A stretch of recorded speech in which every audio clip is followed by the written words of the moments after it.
ভিডিওটা না দেখে কেউ যাবেন না, অবশ্যই ভিডিওটা দেখে যাবেন। ভিডিওটা ভালো লাগলে অবশ্যই একটা শেয়ার করে দিবেন। 4 শ্রেণীর মানুষের কবরের শাস্তি হয় না। চট করে মাথায় কথাটা আসলে বলে রাখি। 1, জুমার দিন মারা গেলে কবরের শাস্তি হয় না। 2, শহীদ হলে কবরের শাস্তি হয় না। 3, পেট ব্যথায় মারা গেলে কবরের শাস্তি হয় না। 4, সূরা মুলক নিয়মিত পড়ে রাতে ঘুমালে কবরের শাস্তি হবে না। এই 4টার 3টাই কঠিন, উপরের 3টে।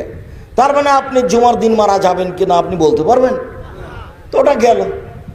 আপনি শহীদ হবেন কিনা, কোনটা যে শহীদ, এদেশের মাটিতে তো সবাই শহীদ, হিন্দু মুসলমান বলতে পারে। এখন কে যে শহীদ তা তো বলা যায় না, কাজে কবরের শাস্তি মাফ হবে এটা বলতে পারছি না। 3, পেট ব্যথায় মারা গেলে